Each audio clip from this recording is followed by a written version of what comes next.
Cordial saludo. En esta oportunidad, mis compañeras y yo daremos una breve explicación sobre la medicina legal e identificación especializada forense. En esta exposición abordaremos la anatomía forense y su papel crucial en la investigación criminal. En primer lugar, tenemos que, para comenzar, la anatomía, debemos entender que la anatomía estudia la estructura de los seres vivos. En el ámbito pericial nos enfocamos como tal en la anatomía humana topográfica, que se encarga de analizar las regiones del cuerpo y las relaciones entre los órganos y tejidos. En este caso, en los planes corporales, tenemos las regiones corporales, que como tal el objetivo de las regiones corporales es definir los términos que indican la relación especial entre las distintas partes del cuerpo. Esto es fundamental en medicina legal para ubicar con exactitud las lesiones o hallazgos que se encuentran en el mismo cuerpo. Eh, Tenemos que la posición anatómica o posición de referencia. Como tal, la posición anatómica, para evitar confusiones, se usa como una única posición global de referencia, la cual se caracteriza por cuerpo erguido, mirada al frente, extremidades superiores a los lados con las palmas hacia adelante y pies paralelos. Esta es como tal la posición de referencia que se usa como tal. Después tenemos los planos corporales, que en este caso los planos corporales son tres: plano sagital, plano coronal, plano transversal. Como tal, el plano sagital se divide de izquierda a derecha, el plano coronal en anterior y posterior, y el transversal separa la sección superior de la inferior, o sea, ahí por la mitad. Aquí en este momento vamos a hablar como tal de terminología de regiones corporales, daremos diferentes palabras como tal. Entonces, la primera palabra que tenemos es la ubicación ventral. Como tal, la ubicación ventral o anterior se refiere a la frente del cuerpo, que es un concepto clave para documentar heridas en el rostro, cuello o pecho. Después tenemos la ubicación posterior. La ubicación posterior o dorsal hace referencia a la parte trasera y se emplea para registrar impactos o lesiones en la espalda y en la nuca. La ubicación superior, como tal, la ubicación superior cefálica o craneal, sitúa los hallazgos de la parte superior o más alta del cuerpo, que pues como tal se hace para definir heridas que están cerca a la cabeza. Ubicación inferior, por el contrario, a la superior, lo inferior es lo podálico o caudal, describe todo aquello que se encuentra más cerca de los pies, como en las piernas, en la planta de los pies, en los dedos de los pies. La ubicación mediana es un término de gran precisión. Se refiere a las estructuras situadas exactamente sobre el eje central del cuerpo, como la columna. La ubicación medial es diferente a lo anterior o medial, indica proximidad al eje central. Por ejemplo, el dedo meñique es medial respecto al pulgar. Ubicación lateral. Lo lateral se refiere a lo que está alejado a la línea media, es decir, hacia los costados o caras externas. Ubicación proximal, lo que está más cerca. Básicamente, en las extremidades lo proximal indica que una estructura está más cerca del tronco o de la raíz del miembro. Ubicación superficial. Cuando evaluamos la profundidad, lo superficial describe las lesiones extremas que solo afectan las capas superficiales de la piel. O sea, por ejemplo, cuando hay así como rasguños solamente en la dermis, en la primera capa de la piel. Ubicación profunda. Mientras que lo profundo es pues lo contrario a lo superficial, que se usa para describir heridas penetrantes, fracturas u objetos que dañan órganos internos.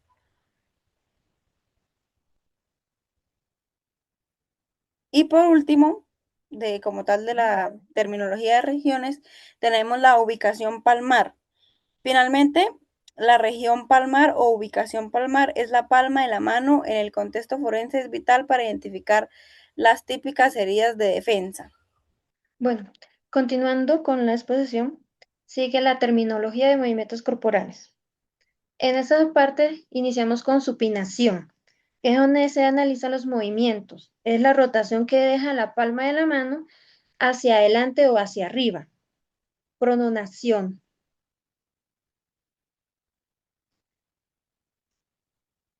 Es el movimiento inverso, girando la palma hacia atrás o hacia abajo.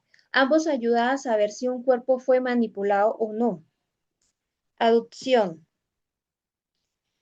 Es cuando se separa una parte del cuerpo del eje central, como levantar un brazo lateralmente.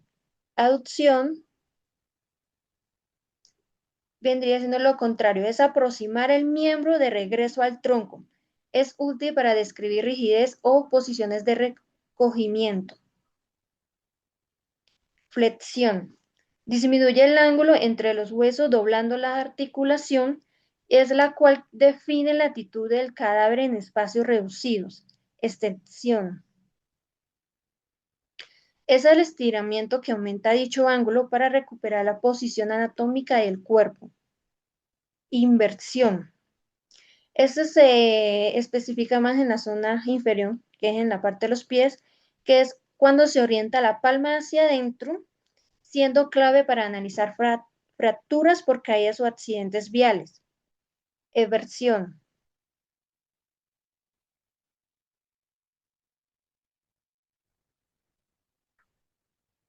Esa es cuando va orientada la planta del pie hacia afuera.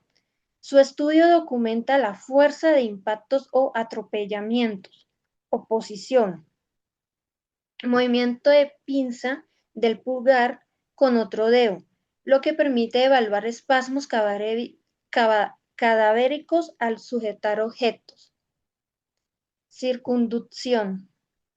Movimiento circular completo que combina flexión, extensión, aducción en hombros o caderas. Movimiento articular. Los movimientos son los conceptos claros, planos y ejes articulares. Entramos a la segunda gran parte de la inversión pericial, de la investigación.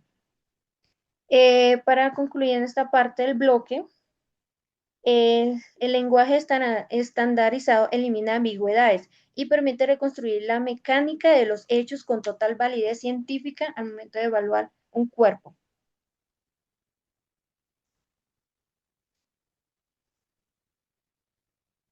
Para continuar con las diapositivas, yo voy a hablar sobre las posiciones del cadáver. Entramos en un tema fascinante, ya que las posiciones del cadáver, como se dice en una frase, la posición del cuerpo es el lenguaje silencioso del cadáver que narra sus últimos momentos. Em, para las generalidades de las diapositivas, los cuerpos adoptan posturas finales en el lugar de los hechos que los peritos clasificamos en grupos específicos. Entre esos grupos específicos, empezamos con el decúbito dorsal o supino, es el cuerpo boca arriba. Es la más común y concentra las lideses cadavéricas en la espalda y glúteos. El decúbito ventral o prono es el cuerpo boca abajo. Es de suma importancia para investigar casos de asfixia posicional.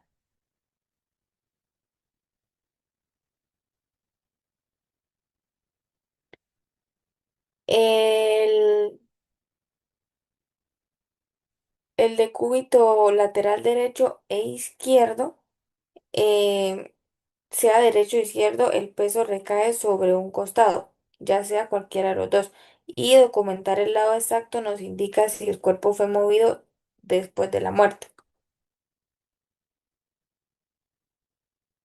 La posición C o sentado es habitual en oficinas o vehículos. Por gravedad, las manchas de sangre o lideses bajan a las piernas y glúteos. La posición genopectoral presenta apoyo en rodillas y pecho. Al ejercer tanta presión en el tórax, es una postura característica de asfixias.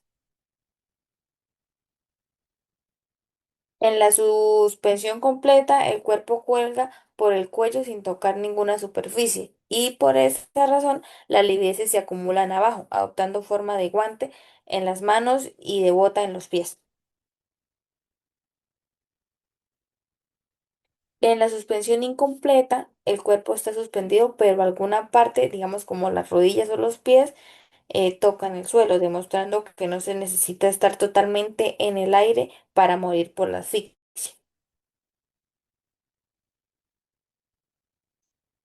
La suspensión completa invertida se da cuando el lazo sujeta los tobillos y la cabeza queda hacia abajo. Esto genera fuertes hemorragias puntiformes en los ojos y el rostro debido a la gravedad.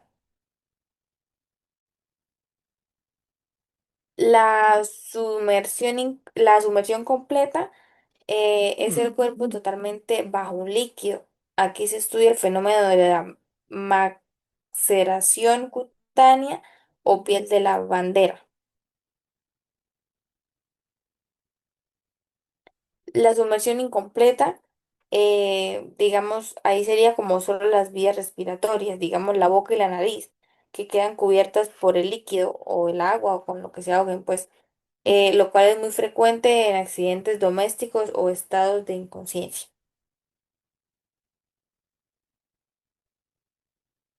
Eh, la posición del boxeador ocurre cuando un cadáver se expone a calor intenso. No es defensa, sino que los músculos se deshidratan y se contraen encogiendo los brazos y puños, quedando como en posición de guardia. A continuación, pues se va a ver un...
Bueno, ya que el video es un poquito largo, voy a proceder con las conclusiones.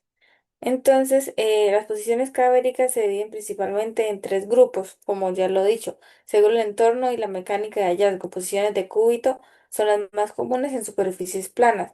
Dorsal, ventral y lateral, posiciones de suspensión y sumersión relacionadas con medios aéreos o líquidos, que pueden ser completas sin contacto con el suelo o incompletas con apoyo parcial. Posiciones especiales como la de sedente o sentado, genopectoral de rodillas y pecho, o la boxeador, que es producida por la calor, que responden a circunstancias específicas del lugar o del estado del cuerpo. Conclusiones para la diapositiva serían como los fundamentos anatómicos y las posturas forenses, que son herramientas para que la justicia descifre la verdad. Muchas gracias por su atención.